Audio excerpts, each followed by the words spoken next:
김영훈의 질병백과를 시작하겠습니다. 오늘의 주제는 우리 아이 ADHD 약 안전하게 먹이고 있나요? 맞춤형 투약 처방전입니다. ADHD와 캣베이에 대하여 말씀드리겠습니다.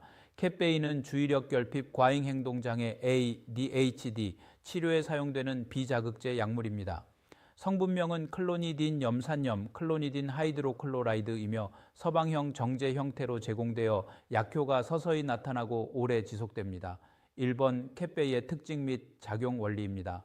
비자극제, 메틸페니데이트나 암페타민 계열의 자극제와 달리 뇌의 도파민 수치를 직접적으로 높이지 않습니다. 따라서 자극제에 반응이 좋지 않거나 부작용, 불면, 식욕 부진, 틱 악화 등 이 심한 경우에 대안으로 고려될 수 있습니다. 작용 기전, 뇌의 전전두엽 피질에 있는 알파, 이 아드레날린 수용체에 작용하여 노르에피네프린의 신호를 조절합니다. 이를 통해 충동성, 과잉 행동을 줄이고 집중력을 향상시키는 효과를 나타냅니다. 특히 과잉 행동과 충동성 조절에 효과적인 것으로 알려져 있습니다. 효과 발현, 자극제처럼 복용 직후 효과가 나타나지 않으며 수주에 걸쳐 서서히 효과가 나타납니다. 꾸준한 복용이 중요합니다. 단독 또는 병용 요법, ADHD 치료를 위해 단독으로 사용되거나 자극제와 함께 보조 요법으로 사용되기도 합니다. 자극제만으로는 증상 조절이 충분하지 않거나 특정 시간대의 저녁 시간에 증상 관리가 필요할 때 유용할 수 있습니다. 틱 장애 동반 시 유리, 자극제는 틱 증상을 악화시킬 수 있는 반면 캣베이는 틱 증상을 완화시키는 효과가 있어 틱 장애가 동반된 ADHD 환자에게 좋은 선택지가 될 수 있습니다. 2. 복용 방법 및 용량입니다. 대상 6세부터 17세 소아 및 청소년의 ADHD 치료에 승인되었습니다. 용법 보통 111회부터 2회까지 복용하며 서방형 제제이므로 씹거나 부수지 않고 통째로 삼켜야 합니다. 식사와 관계없이 복용할 수 있습니다. 용량 조절, 낮은 용량, 보통 취침 전 0.1mg으로 시작하여 의사의 지시에 따라 1주 간격으로 서서히 증량합니다. 최대 용량은 하루 0.4mg입니다. 중단 시주에 갑자기 복용을 중단하면 혈압 상승, 반동성 고혈압이나 신경과민 등의 금단 증상이 나타날 수 있으므로 의사와 상의하여 서서히 용량을 줄여야 합니다. 3. 주요 부작용입니다. 캣베이는 비교적 안전한 약물이지만 다음과 같은 부작용이 나타날 수 있습니다. 대부분의 부작용은 시간이 지나면서 나아지는 경향이 있습니다. 졸음, 진정, 가장 흔한 부작용으로 특히 복용 초기나 용량을 늘릴 때 나타날 수 있습니다. 이 때문에 취침 전에 복용하는 경우가 많습니다.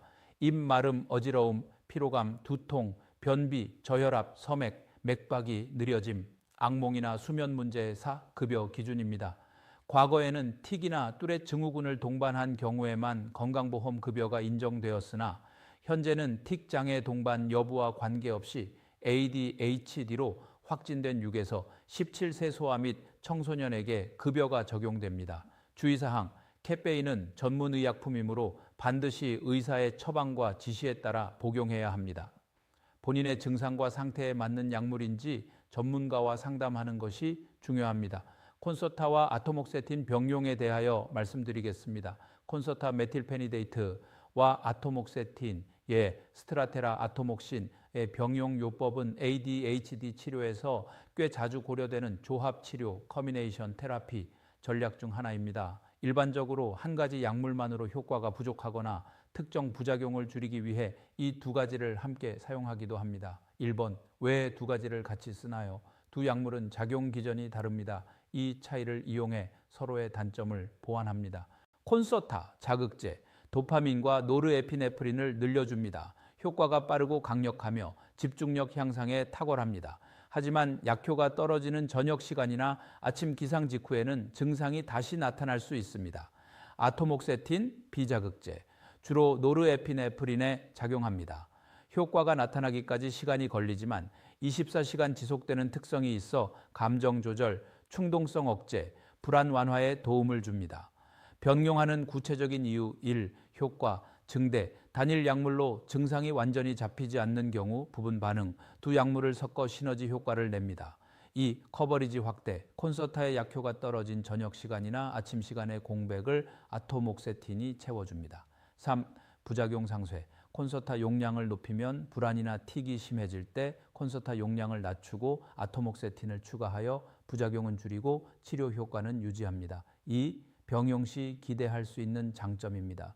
수면 및 기상 문제 개선. 아토목세틴의 지속성 덕분에 아침 기상 시 멍하거나 짜증내는 증상이 줄어들 수 있습니다.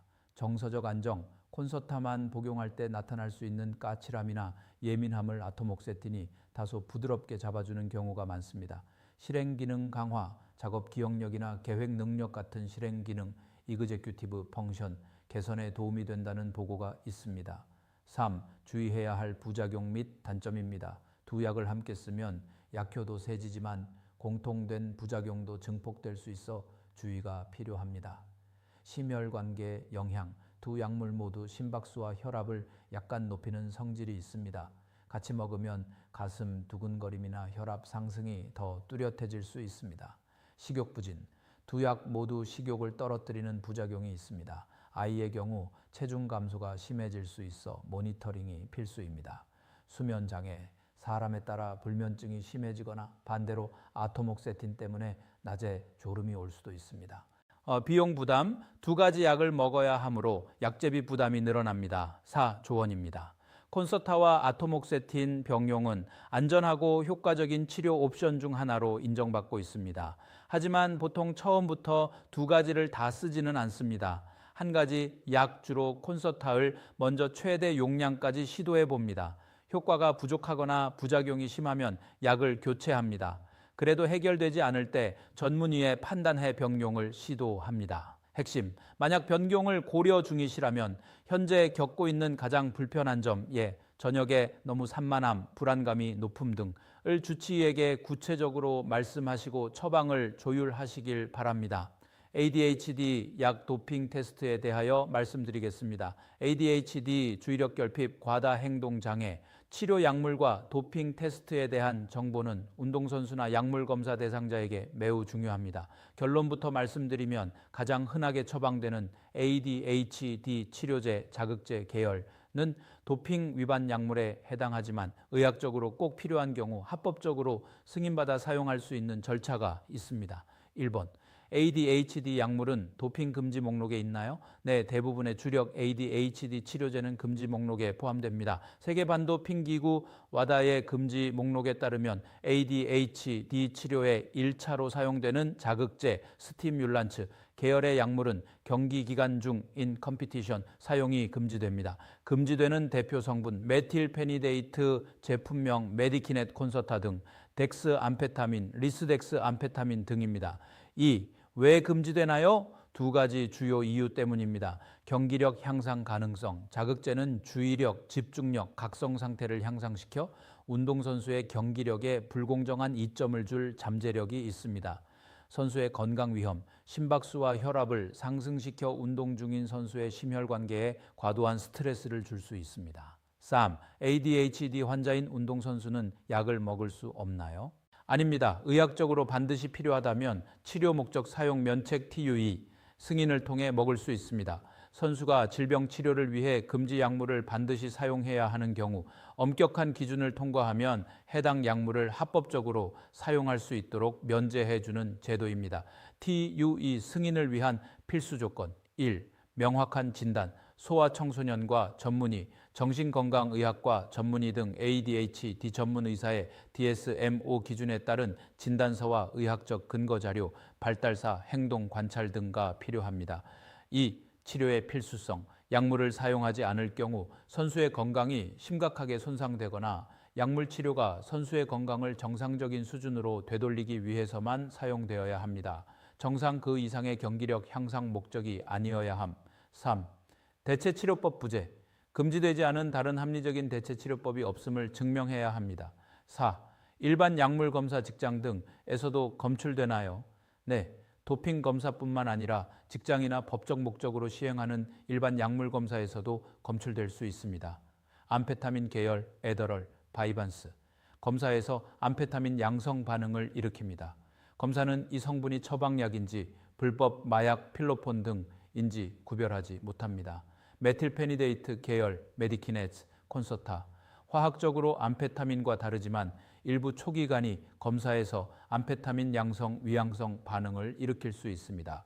비자극제 계열 스트라테라, 자극제는 아니지만 화학적 구조의 유사성으로 인해 드물게 초기 검사에서 암페타민 위양성 반응을 일으킬 수 있다는 보고가 있습니다. 도핑 테스트 대상자라면 약을 복용하기 전에 반드시 본인의 소속 국가 반도핑 기구, 한국의 경우 KADA, 나 국제연맹의 규정을 확인하고 의사와 상담하여 필요한 경우 미리 TUE 신청 절차를 밟아야 합니다. ADHD 약 복용 시간대에 대하여 말씀드리겠습니다. ADHD 약물의 복용 시간은 약이 체내에서 작용하는 지속 시간, 제형과 환자의 생활, 패턴, 학교, 학원, 수면 시간에 따라 세밀하게 맞추어 설정해야 합니다. 1번 약물 제형별 권장 복용 시간입니다. A. 장기 지속형, 서방형, 오로스 제제입니다. 대표 약물 콘서타, 메디키넷, 메타데이트 등 작용 시간 8시간부터 12시간까지, 권장 시간대 아침 기상 직후 또는 아침 식사 직후, 보통 오전 8시 이전, 이후 약효가 하루 종일 천천히 방출되도록 설계된 약물입니다. 오전에 일찍 복용해야 학교나 직장에서 집중력을 유지할 수 있으며 늦게 오전 10시 이후 등 복용할 경우 약효가 늦은 밤까지 남아 극심한 불면증을 유발하게 됩니다. B. 단기 작용형, 속방형 제제입니다. 대표 약물 페니드 등 작용 시간 3시간에서 4시간, 권장 시간대 하루 2회에서 3회 분할 복용, 아침, 점심, 필요시 이른 오후, 이후 약효가 빠르게 나타나고 짧은 시간 안에 사라집니다. 아침과 점심 식사 전후에 주로 복용하며 수면 방해를 막기 위해 가급적 오후 4시 이후에 늦은 복용은 피하는 것이 원칙입니다. C. 비자극제 계열입니다. 중추신경 자극제가 아니므로 수면에 미치는 영향이 비교적 적거나 반대로 졸음을 유발할 수 있어 시간대가 다릅니다. 아토목세딘, 스트라테라. 기본적으로 아침 1호에 복용을 권장하지만 부작용으로 위장장애나 심한 피로감, 졸음이 나타나는 경우 주치의 상의해 저녁에 복용하거나 아침/저녁으로 나누어 복용하기도 합니다. 클로니딘, 캣베이. 약간의 진정 효과와 졸음을 유발하는 특성이 있어 오히려 수면을 돕기 위해 저녁이나 취침 전에 복용하는 경우가 많습니다. 2. 복용 시간 설정 시 필수 고려 사항입니다. 수면 장애 최우선 방어, 방학이나 주말에 늦잠을 잤다면 약을 늦게 먹이기보다는 그날 하루는 약을 건너뛰거나 주치의가 비상용으로 처방해준 짧은 작용 시간에 약 속방형으로 대체하는 것이 수면 각성 주기를 지키는 데 안전합니다. 식욕 부진 대처를 위한 식사 연계, 중추신경 자극제는 식욕을 뚝 떨어뜨리는 부작용이 흔합니다. 따라서 약효가 본격적으로 돌기 전인 아침 식사 직후에 바로 약을 먹여 아침밥이라도 든든하게 먹을 수 있도록 타이밍을 맞추는 것이 좋습니다. 소화신경과 전문의 김영훈 교수였습니다.